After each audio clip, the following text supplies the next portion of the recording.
مجيد يا كاتب ارزاق عبدك في مكاتبها، اما جعلته شقي ولا جعلته سعيد، ولا دمي في حياته جاهل غيبها، تجعل لنا من فعول الخير عندك رصيد، بساعة كل نفس ينكشف عيبها، في ساعة كل نفس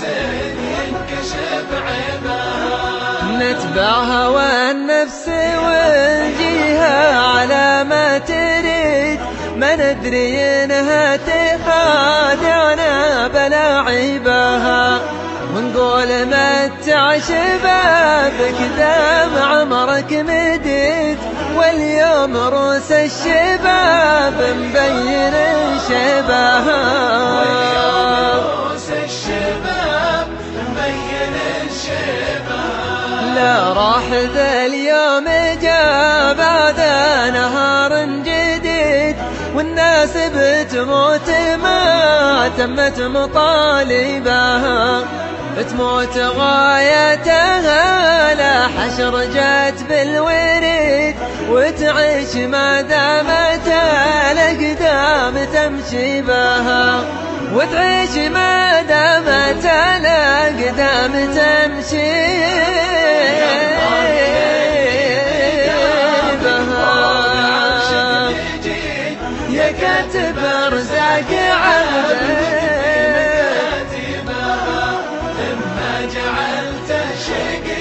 ولا جعلته سعيد، ولا دمي في حياته جاهل غيبها، تجعل لنا من فعول الخير عندك رصيد، بساعة كل نفس ينكشف عيبها، بساعة كل نفس ينكشف عيبها. درس الليالي تعلم منه حتى البليد، والناجح اللي كفاها الله مخالبها،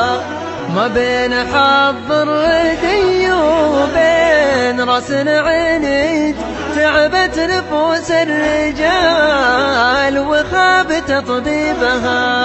تعبت نفوس الرجال وخاب تطبيبها، ضمد جروحي واقتي بالرجا يا سعيد، ومكبرنها قوتي باللي بلاني بها، وانا على النية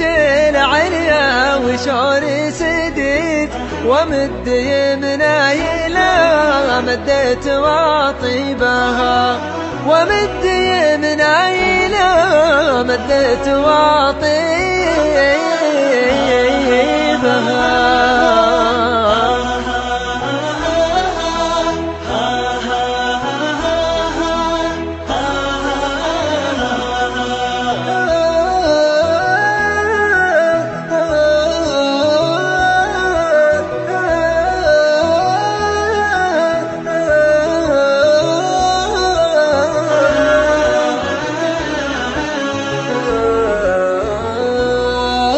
هاجس الشعر عاطني من جراح القصيد، عوايدك وانت تفعلها وتحريبها،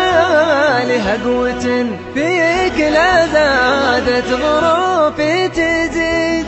بين الرجال الزحول أبخر وماريبها،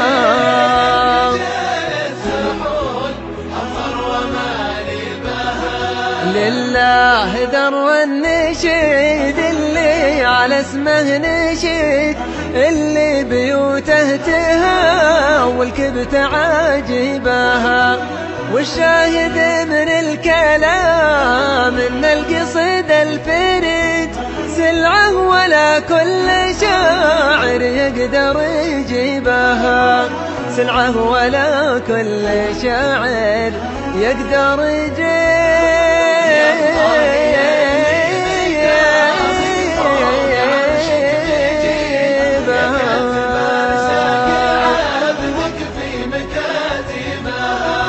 إما جعلته شقي ولا جعلته سعيد، ولا دمي في حياته جاهل